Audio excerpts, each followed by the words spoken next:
Amigos, gracias por continuar con nosotros. Ya estamos en el momento de nuestra entrevista central de este lunes 3 de abril y recibimos en el set de República de la Verdad al miembro del Comité Político del Partido de la Liberación Dominicana, el buen amigo Johnny Pujols. Bienvenido, Johnny. Gracias por invitarme. Para mí es un gusto siempre estar aquí contigo. A pesar de las circunstancias, Johnny.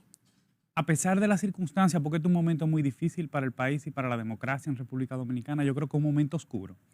Pero este programa se llama República de la Verdad, así que uno se siente cómodo viniendo aquí. Así es. Porque o vamos a buscar la verdad o la vamos a decir si la tenemos en la mano. Totalmente. Este es el lugar más adecuado para venir en este momento. Johnny, vamos de inmediato con lo que a mi juicio es, digamos, lo más actual de lo que está pasando en este momento con la solicitud de medida de coerción, que es, pues bueno, los imputados que van asumiendo algunas de las imputaciones y pasan a colaborar o a delatar algunas de las cosas que ya venía señalando el Ministerio Público. A tu juicio, ¿no? ¿En qué situación pone esto todo el expediente de la Operación Calamar? Bueno, es un tema bastante técnico, jurídicamente hablando. Claro. Nosotros somos dirigentes políticos y nos referimos normalmente a los efectos políticos y a las motivaciones políticas que puede haber detrás de todo esto, porque es el tema que más nos ocupa. En general, yo le diría que todas las personas que han sido llamadas, no solamente en este caso, sino en otros casos, eso se ha discutido en la prensa, todas las personas han ido y han atendido a la solicitud del Ministerio Público. Muchos de ellos tienen 2 años siendo investigados y han estado prestos a atender el llamado del Ministerio Público. Por lo tanto, si es de colaborar, todos han colaborado con el Ministerio Público. Lo que pasa es que aquí se le llama colaborar a cuando la gente va y dice lo que el Ministerio Público quiere que se diga. Y el Ministerio Público es rudo, ¿verdad? Le dice, a usted le tocan 18 meses de prisión preventiva, a menos que diga lo que yo quiero oír. Cuando lo dice, entonces ya no le tocan 18 meses, ya no representa peligro de fuga. Eso es serio lo que tú estás diciendo, Johnny, que el Ministerio Público, digamos, usa coacción para conseguir esas una delaciones. Amenaza de 18 meses, pero eso no lo digo yo, lo dijo un imputado. Hay un video que anda por ahí donde una persona dice que el Ministerio Público lo sentó y le dijo, usted tiene derecho hasta a mentir. Lo importante es que diga... Pero de este caso, de la Operación Calamar. De otro caso. Y hay otro ejemplo más duro todavía. Fíjese, uno de los imputados en este caso, el señor Ángel Locuar, se pasó un tiempo largo diciendo que él le dio su dinero al presidente de la República, Luis Abinader. 2 años más o menos duró diciendo eso. Tiene fotos con el presidente Luis Abinader en su oficina. Dice que el único político del proceso del año 2020 que visitó su oficina es el presidente Luis Abinader, que él se opuso al gobierno del PLD. Y sin embargo, el Ministerio Público lo apresa y él dice, bueno, la verdad es que ahora recuerdo, el señor Crisóstomo me dijo que el señor Donald le había dicho que ese dinero era para Gonzalo. Libre, ya no tiene culpa, no hay problema, no representa peligro de fuga. Bueno, que entonces, no tenga culpa no, porque sigue en el expediente, que correcto, digamos se le haya variado la solicitud de eso. Ya no representa peligro de fuga, no es una amenaza para la investigación. Entonces, la persona se puede fugar dependiendo de lo que esté diciendo. Pero, a ver, una cosa, Johnny, porque hasta tú y yo, que no somos abogados, conocemos los asuntos básicos, sabemos que la delación no basta, ¿verdad? Que se supone que hay que probar esas cosas que ellos están declarando ahí. Y se supone que alguna evidencia deben o prueba aportar sobre esas cosas que están diciendo. Se supone. Debería, pero lo que pasa es que no hemos visto nada de eso. Nadie puede señalar ninguna prueba de lo que se ha dicho. Al menos no en esta etapa, que es la de solicitud de medida de coerción. Pero mientras tanto se busca un castigo, una pena anticipada. Se utilizan los medios de comunicación para filtrar informaciones preliminares de una supuesta investigación.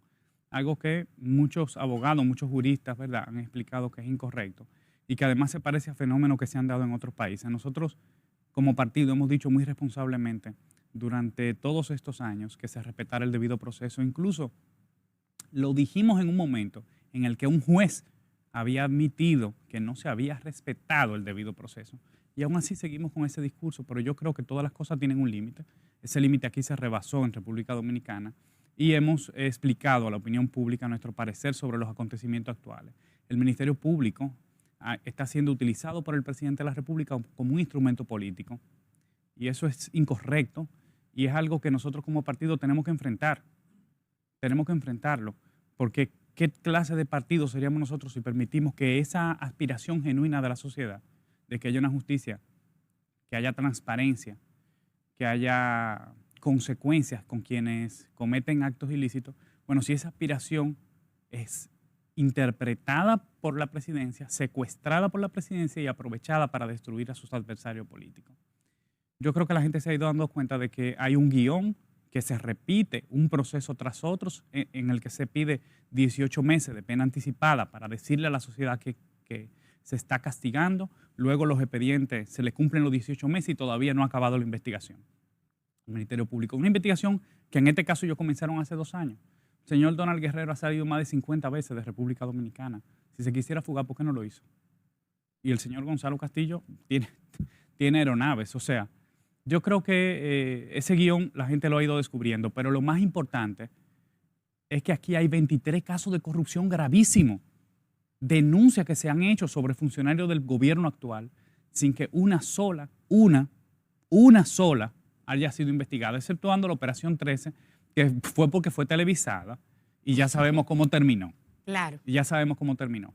Entonces, la gente también comienza a ver ese desbalance, ¿verdad?, en la justicia. Yo creo que lo primero que se hizo en este país, lo hizo el presidente de la República cuando llegó, fue pretender criminalizar a un partido político y asociar un tema tan serio, tan delicado, como el tema de la corrupción en nuestro país, querer asociarlo con un color o con una bandera.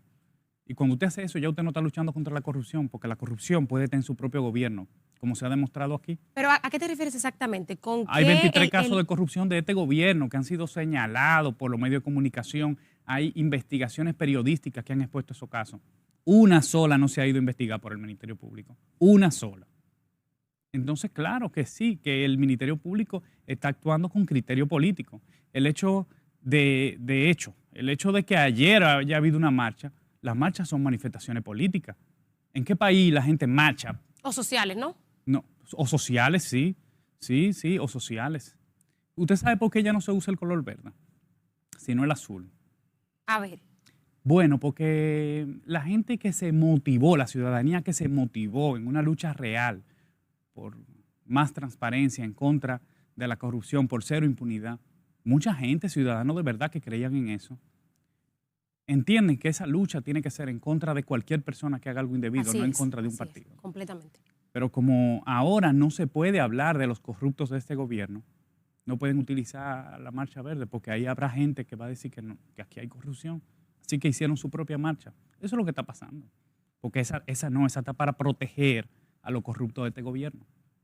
Eso es lo que pasa. Johnny, se ha puesto muy en vigencia el término lawfare. Vimos ahí también que el Papa Francisco recientemente, refiriéndose en una entrevista que dio a un medio argentino, se refirió a algunos casos de los gobiernos de Latinoamérica, entre ellos el de Dilma Rousseff y el de Ignacio Lula da Silva.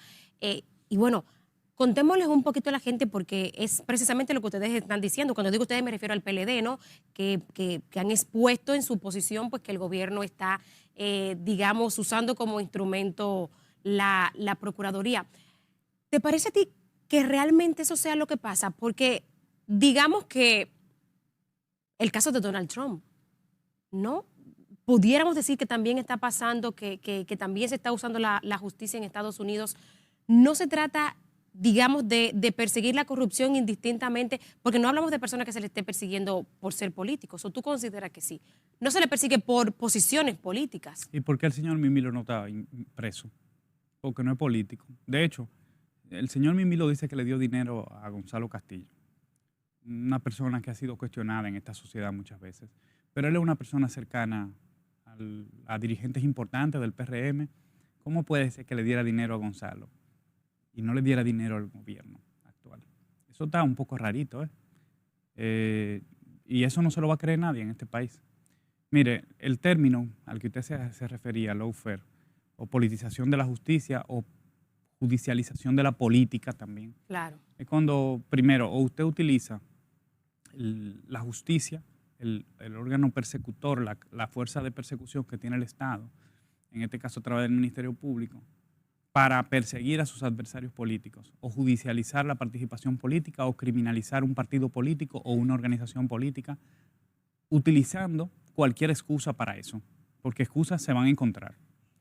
La politización de la justicia es lo contrario, es cuando usted le comienza a agregar atributos políticos a la justicia, en este caso al Ministerio Público, Sí, comienzan a hacer cosas que son propias de políticos, Pero, como marcha, y una el sobreexposición mediática. tema de haber, Cuando usted ve vallas o One Vision en los vehículos, con la cara de dos importantes dirigentes, perdón, funcionarios del Ministerio Público, como si fueran políticos, esos son atributos políticos que usted se lo pone a la justicia. Entonces usted la está politizando, ¿sí? pero a propósito de acciones, el hecho de haber designado a Miriam Germán Brito, que le conocemos su carrera en el sistema judicial, su última posición antes de esta, pues fue la de miembro de la Suprema Corte de Justicia, es una persona que claramente no tenía vinculación política, la que se puso al frente del Ministerio Seguro el Público. Ministerio Público en República Dominicana debe tener más de 1.000 empleados. Seguro. Sí, Estoy estimándolo, ¿verdad? sí. Debe tener más de 1.000 empleados. Doña Miriam fue puesta por este gobierno. Y el Ministerio Público actúa solamente bajo la coordinación de doña Miriam Germán. Sin duda que no, pero digamos que es una muestra, ¿no?, de quizá un paso Doña en Miriam contra de Germán, politizar la justicia. doña Miriam Germán, yo creo que no se le puede atribuir todas las cosas que salen mal en el Ministerio Público. Ella se ha quejado de la actuación del Ministerio Público en muchas ocasiones. Ha sido contundente. Es más, nosotros hemos sido suaves con el Ministerio Público. Doña Miriam Germán le hizo una carta que se hizo pública, donde decía que el Ministerio Público se estaba convirtiendo en un paño de vergüenza ajena. Nosotros no hemos utilizado términos así para referirnos al Ministerio Público, precisamente porque ella se daba cuenta de las debilidades que se estaban cometiendo de violación al debido proceso y de una extraña deriva del papel, del comportamiento que debe tener el Ministerio Público y los servidores del poder del Ministerio Público, en este caso de la Procuraduría, porque también a veces nos confundimos y pensamos que la justicia, doña Miriam Germán y el Ministerio Público, la justicia es el Poder Judicial, es la Procuraduría. Claro. El Poder Judicial sí es independiente en República Dominicana desde la reforma del Poder Judicial que la iniciaron los gobiernos del PLD en el año 1996, porque antes lo nombraban los senadores a los jueces. Claro. Aquí, de hecho, hacemos esfuerzo por explicarle eso a la gente. Claramente la Procuraduría es parte del Poder Ejecutivo. En todos Ejecutivo. los países del mundo, la Procuraduría o el Ministerio de Justicia, como Estados Unidos, Claro. es parte del Poder Ejecutivo que tiene la responsabilidad de tener una política de persecución Claro. de la criminalidad. Entonces, pero nosotros seguiremos dando la cara en la calle, ¿verdad? Tratando de evidenciar este comportamiento que al final, ¿sabe por qué se hace? Porque el gobierno no tiene nada que ofrecer en términos de realizaciones. Como el gobierno no ha podido hacer nada en este país, más que retroceder en la articulación de políticas públicas efectivas que nos permitan que los ciudadanos vivan mejor, que tengan más dignidad, que tengan más bienestar, y además desarticulando programas que ya dejamos establecidos como el 911, como la alimentación escolar, como ha fracasado también en la inversión pública, aquí no se ha construido prácticamente nada en 4 años, pues lo único que pueden hacer es perseguir. Y ante eso nosotros tenemos una respuesta clara y una respuesta política que es nuestro candidato, el próximo presidente, que es Abel Martínez. Vamos a hablar de Abel Martínez al regreso, Claro que sí. Johnny, y para que hablemos también de cómo afecta esto la imagen de los políticos en general, que quizás es algo en lo que la gente en general no está pensando. No se despeguen, amigos. Amigos, gracias por continuar con nosotros. Seguimos en esta conversación con Johnny Pujols, miembro del Comité Político del Partido de la Liberación Dominicana. Johnny, hablemos ahora de lo que anunciaba antes de irnos a la pausa, el efecto que puede tener, digamos, estos procesos judiciales en los que se ven envueltas importantes figuras políticas sobre la clase política, sobre la imagen de toda la clase política. Bueno, deteriora la imagen de la clase política, evidentemente. Eso al final lo que hace... Porque la gente habla de los políticos en general, Sí. ¿no? Lo que hace es que la gente se descrea de la clase política, que son los partidos políticos son el instrumento a través del cual se puede elegir autoridades dentro de un país. No hay, por lo menos en democracia. Así que como usted atenta contra los partidos del sistema, ¿sí? ¿Alguien alguna vez a alguna persona que esté señalada por lo que sea en República Dominicana le ha preguntado en qué iglesia se congrega? No. ¿O se le ocurriría ahí no decir, se entra, ahí no se entra. o se le ocurriría decir que esa iglesia tiene un comportamiento criminal? Incluso sacerdotes de primer nivel que han sido acusados no implican que la iglesia... ¿Usted está entendiendo lo que le digo? Pero aquí es al contrario. Se ha buscado dirigente político para acusarlo, para tratar con eso de dañar la imagen de la organización. Hasta ahora lo que hemos visto es que esas acusaciones son sin fundamento. Y eso ya pasó en Brasil, pasó en el Ecuador, pasó en Perú. ¿Y cuál es el resultado? la destrucción o el debilitamiento del sistema de partido y por lo tanto de la democracia.